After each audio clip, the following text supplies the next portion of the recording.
We Talk is a production of BFAC On Air.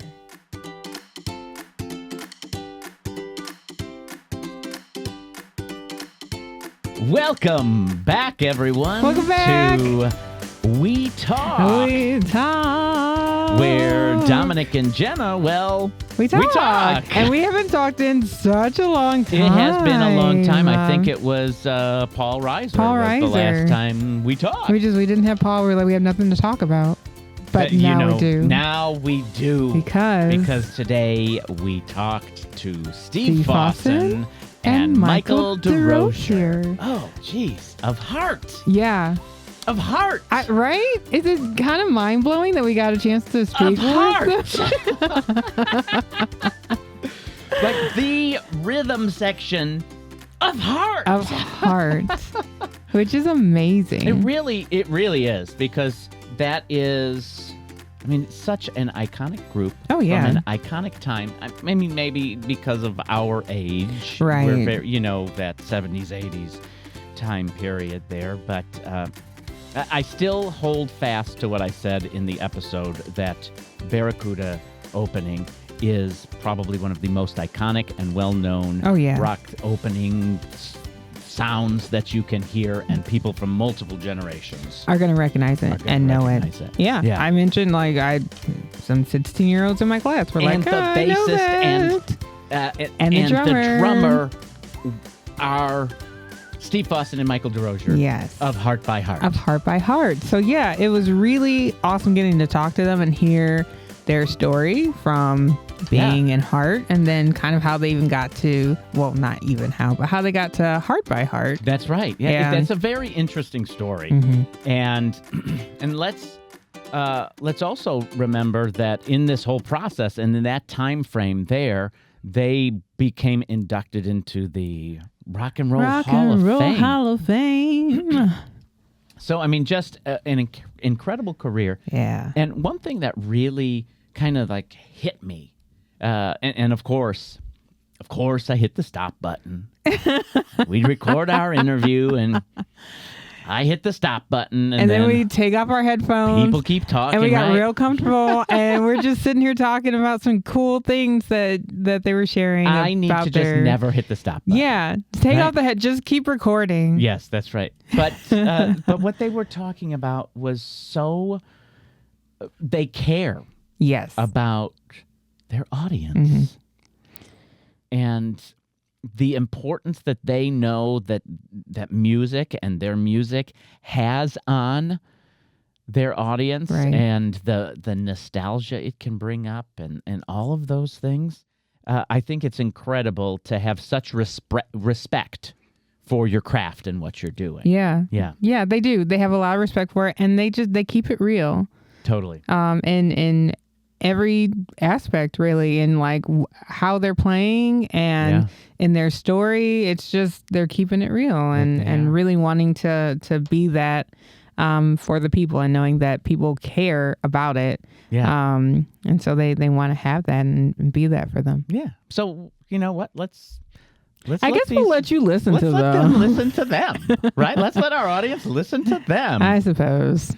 Well, thank you for joining us, everyone. Oh, I should say this. Yeah. I should say, if you're listening to it today. Hey, you should come. Which is September 27th. You should come tonight to the show. If you are not, you still should listen to the episode, because it's a great interview with Steve Fossen and Michael Derosier. Yeah, let's be real. You're not here for us. You are not. It's true. It's true. You might be. Maybe someday they will be, Jenna. But not today. So if you want to get your tickets, you can get them at BataviaFineArtsCenter.org. Center spelled Centre. Because we're fancy. Because we're fancy. But also accessible. Also, we are accessible.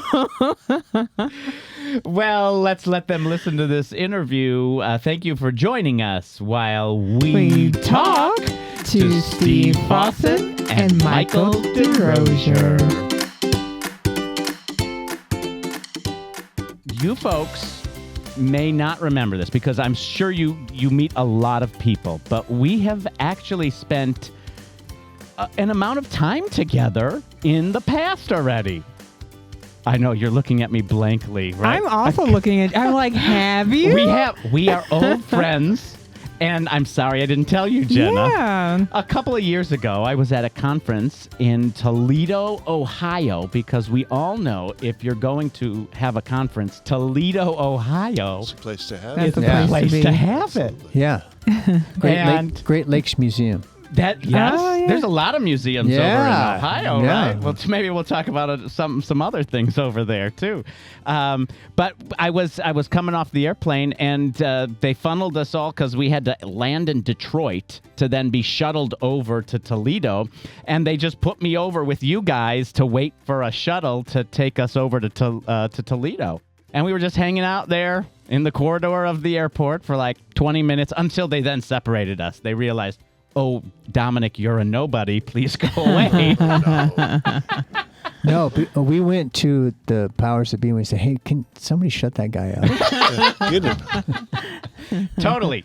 And then on the way back, we ran into each other at the airport again in Detroit on the way out. Oh, see man. that? It's like we were like fated to. Is that called You're meant to be. serendipity? I think it is. It would be serendipitous. Yeah, Yep. serendipity. That would very much be that. and so when we met, that was not long after you folks were inducted into something really, really special. You folks are in. Do you remember what it is? He stopped. You got pensive, Steve, and you looked like you were thinking. Okay, so it's the highest honor That is right. you can achieve as being a rock musician. Yeah. You two are in the Rock and Roll Hall of Fame. Did I just drop a bomb? I didn't know that. I'm a little, I got some of this going on, so I forgot all about it. Did you? Yeah. Can you tell me what that experience was like? Oh, I mean, do you got to ask this question all the time? No, it's just the reliving it kind of a thing. Yeah. Yeah. Go ahead and. Well, is my mic loud enough? Yeah. Yeah. You're good. Well, okay, so Mike and I were lucky enough to have a friend that owned a very nice private plane, and he flew us down there for All right. the induction. Yeah, and he happened to be a trustee of the Rock and Roll Hall of Fame. Wow. And he was actually the guy that called me the morning of the Rock and Roll Hall of Fame announcements and told me that we were to be inducted. Wow. And at the time, I was totally busy, and I totally forgot that was the day they were going to announce. Mm-hmm. So it was like when he told me, I went.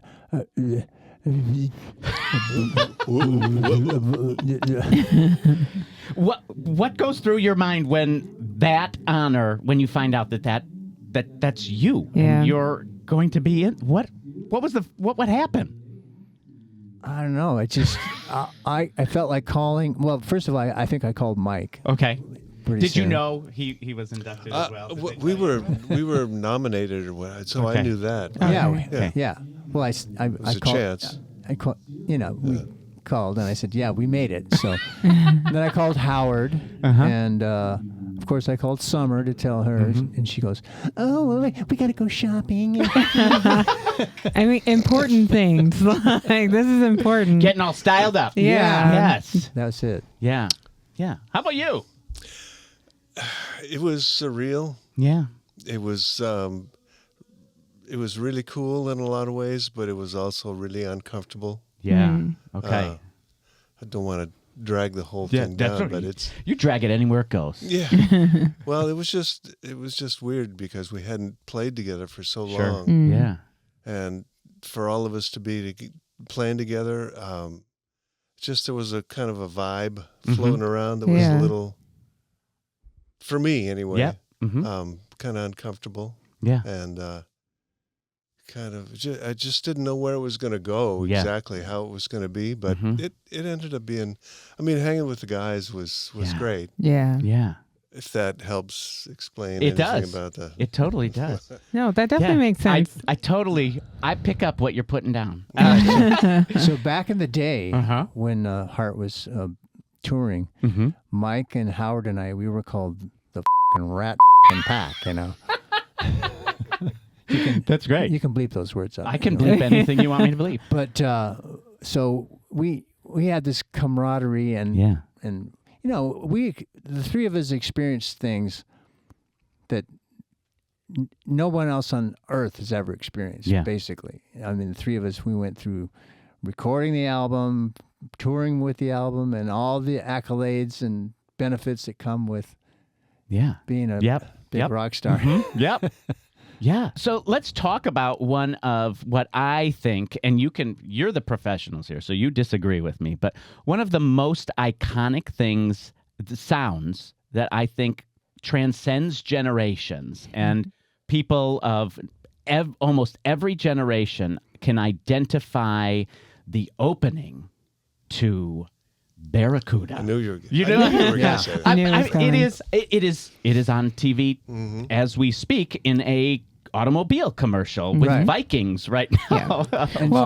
And we're from Seattle. Yeah, and every Seattle Seahawk football game, at some point during the game, they play the opening. Yeah, and they just play the instrument. They don't get to the part where that person sings, whoever that is. Yeah, just the guitar, bass, and drums. Yeah. Bam, right there. It's recognizable. I teach, and we play music in class all the time. And that song came on, and I had a student, and most of the time I don't expect my students to know a lot of good songs. And one of my students was like, I know this song, and they could name it and this, and I was like, yeah, you know where it's at. Wow. You know where it's at. So what was, I want to go back in the machine, okay, the way this machine that takes us all the way back there. What was that process like in creating something? And did you know you were creating something that would be so iconic and people would be able to recognize it? Did you just have that? Sometimes when you create something, you just feel like this is something. Well, yeah, I think it was. It had that quality. I think you could kind of tell that it was going to be one of our. We didn't have a lot of songs like that anyway, but that song just had a certain energy to it, sound and I mean you like it. There's no guarantee that it's going to take off. Sure, or everybody else is going to like it, but it certainly has that. You hear. Name that song in one note. You know, you know what it is. Yeah. And our manager Ken Kinnear, his take on it was, that's a come see song. So people hear that song and they want to go see it being played live. We've talked a little bit about the past, but let's talk about the present and the future a little bit. So here we are now with Heart by Heart. How did this group come about? And I'm going to look to Steve on the beginning of this part. Okay, so Mike and Roger and I, we had gone our separate ways a little bit, but there were a private party in Seattle was being made, and they asked the three of us to play some Heart songs, and we hadn't played Heart songs for a long time, and we kind of called each other up. Okay, for decades, a long time. Yeah, wow. And so and I'm sure we all had kind of a bad taste in our mouth about the what had happened, in the past. So, but we agreed to do it, and we got to rehearsal, which was the day of the party, and Summer was the girl that was chosen to sing the parts. So is that how you and Summer met? Yeah. All right. Yeah. Yeah. And we did Magic Man, Barracuda, and Crazy on You, which, you got those three songs. That's a concert. Yeah. We're done. Okay, bye. Mic drop. So Summer and I met, and we kind of said, hey, let's have coffee sometime, So we exchanged phone numbers, and we talked, and then we agreed to meet at certain venues and clubs around town and see some bands that we knew some of the people were in and everything. And we just became friends, and you know what happens when friends. So it didn't immediately jump to her buying clothes and taking you shopping, like she immediately said when you told her about the Rock and Roll Hall of Fame. No, not at that point. No, but we did become friends, and friendship. And and I get to her house and I say, "Hey, do you got a screwdriver?" And she goes, "Yeah, I got." She brought out a bucket of tools and went, "Okay, all right, that's a She's keeper. the one for me." Yeah, that's a keeper right there. That's great. And so how did that then expand? Because it's kind of started as the two of you a little bit, right? We were a duo, and we couldn't think of a name. And, we kept saying, oh, let's see, what are we going to be? And we wanted to have Heart in there somewhere. Sure. And Summer's favorite name was Hearts Alive, but that's already taken. Okay, yeah. So, and then Heart does. So we go on, everything's taken. And then Summer called me up. She says, how about Heart by Heart? Because your heart and my heart are by each other when we play these songs. And we thought, oh, that sounds good. And it wasn't taken, so of course we got it right away. So that's fantastic. Yeah. How did it then grow into more individuals? Well, we had a friend in Anchorage, Alaska, who was had a Dwight Yoakam show going on, and he heard about Summer and I's duo, and he called me up and said, "Hey, how'd you guys like to open up for Dwight?" And I said, "Hell yeah, I love Dwight," and then we got to thinking about it. And we went, a duo is a little light to be opening up for Dwight because he's got good drummers and good bass players and guitar players and the whole bit. So So we called up Mike and, told him what's going on. He said, oh, yeah, that sounds okay. That's a pretty good impression, right? No? Yeah. That's exactly it. Perfect. So how much money are you going to make? No, he didn't say that. Yeah. It sounded like fun. I mean, going to Alaska, and, the whole bit. So then we thought, so we asked Randy Hansen. Do you know who Randy Hansen is? I do. Yeah. Yeah. Uh-huh. So he's a Hendrix artist. He's been, he's famous in Europe and a lot of places in America too. And he's always been a friend. We've known him since the late 70s. So we asked him, and he said, "Hey, yeah, that sounds like fun." So we all got together. We put together a 45-minute set, and we were rehearsing and getting ready to go up there. And then we got a call from the booking or our guy in Alaska, and he said, "Oh, Dwight canceled." Oh my gosh! You've got this whole show ready. Like, you've got we got 45 minutes, so we thought, but we did have a great time rehearsing, and it was it was fun. And so we, so then we get together and rehearse maybe once a month after that. Yeah. And, kind of for fun. Yeah, for fun. Yeah. Jamming. And then we got a call from another friend that said that her mom was putting together a little benefit for the Susan G. Komen, breast cancer awareness thing. She says, "Would you guys like to play?" And we said, "Sure." So we got us, kept our set. Yeah. And we donated a few albums and pictures and stuff. And then we actually raised quite a bit of money for the whole thing. And at this gig was a couple of Mike's girlfriends. Well, they weren't really girlfriends. They were just friends that were girls, right? God, I don't remember any of them. Who's Connie's sister? Connie. Yeah.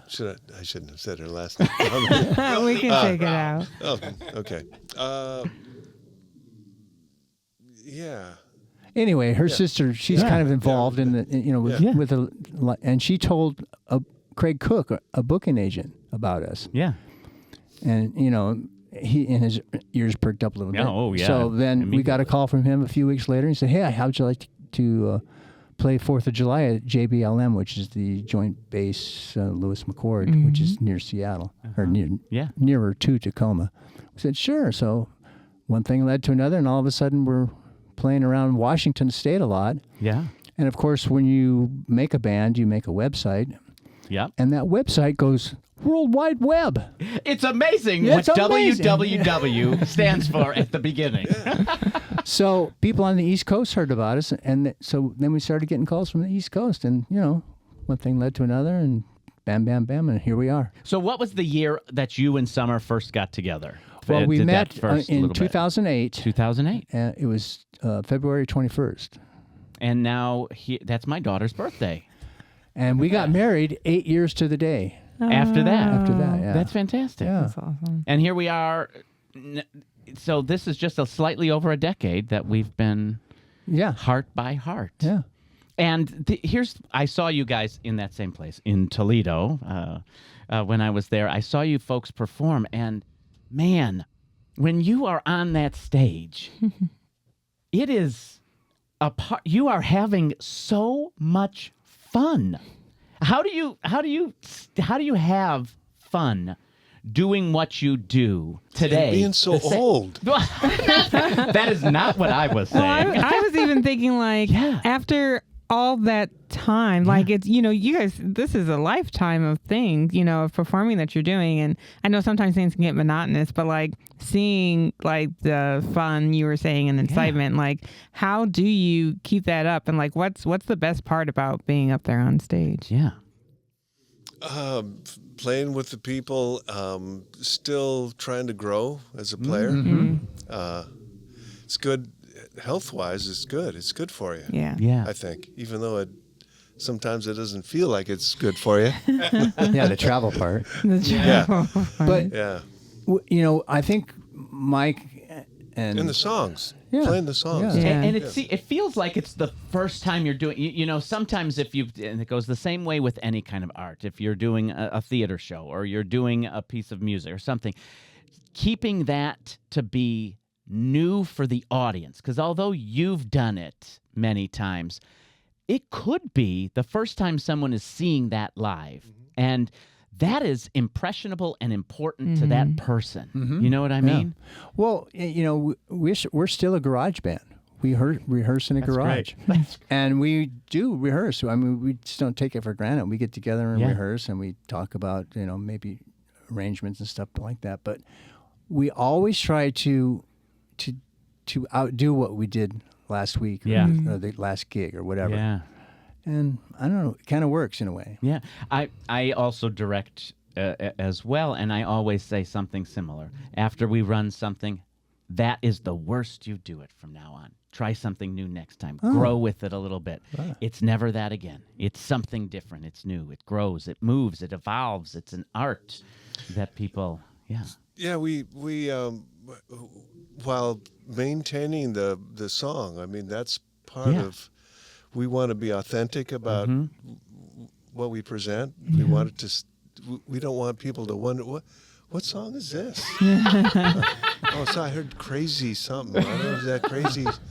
We want it to be authentic. That's great. Still keep it fresh somehow. So little bits and pieces, or we change maybe what we do between songs, or maybe encore stuff. We'd moved some things around, but we got to, the whole thing is, the focus is on nostalgia, and if you mess with that, I've been to shows where I see a band and I don't know who the guys are. I don't know what the songs were because they're so far away from the original thing that took me there. If you don't deliver that, I don't like it. I'm disappointed. So we really try hard to deliver the nostalgic part of it while keeping it fresh as much. That's great. So over the past 10 years, I mean, Summer and I, we've seen Paul McCartney and Elton John. They don't take liberties with their songs. They go out there and they play the songs like just the way you heard them. And Paul makes sure the bass player plays what he played, and Paul plays the guitar player parts he played. Well, and I think that's very important, especially for, I think the arts have a very healing way of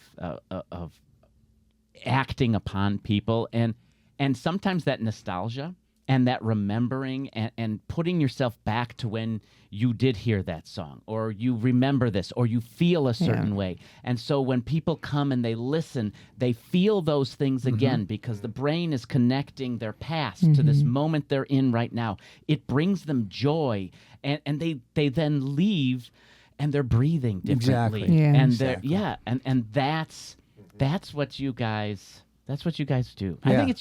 I think what you do is fantastic, and I think you're so lucky that you still have all of this that you can do for audiences out there. We're lucky we have Summer and Lizzie and Chad, because they take it seriously too. Yeah, they do a great job in representing everything. Yeah. Was it easy, kind of like not transition, but like having the five of you. Yeah. Can you count, Jenna? I was Can like, Jenna man, count? I can't 1, count. 2, 3, 4, 5. 1, 2, 3, 5. Like, because you've worked with different people. Like with this group coming together, how was that transition? And was it kind of like this actually is real easy? It ended up being fairly organic because That's the best kind. Yeah, because Summer just kind of fell into what her role, and then when we found Lizzie, she was a heart devoted fan. Yeah.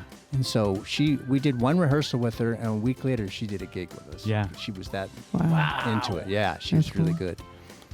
And that part stayed together. It was the core, and we kind of went through some different guitar players and stuff. But when Chad came along, he fit right in, and he got the whole nostalgia thing down, and he learns the parts just like we want him to learn. And now your family's complete, right? Well, yeah. Thank you so much for joining us, not only today, right here on our episode of We Talk, but performing this evening at the Batavia Fine Arts Center. Yep, come on out. Come on out if you want to get your last-minute tickets. Not a ton for you to get, but go get them. Yeah. Go get them. You can get those at BataviaFineArtsCenter.org. Center is spelled CENTRE. Because we're fancy. Because we're fancy. Well, you are. That's fancy. Very fancy. Center. Well, there's theaters that do that too. That is true. That is true. Thank you for joining us while We talk talk to to Steve Fossen. And I'm going to say the full names, Jenna. I know, we didn't practice that we didn't part. practice it. Go ahead, Oh. do it. While we talk to Steve Fossen and Michael Derosier. Nice job. Yeah. Yeah. See you next time. Thank you, Jen and Dominic.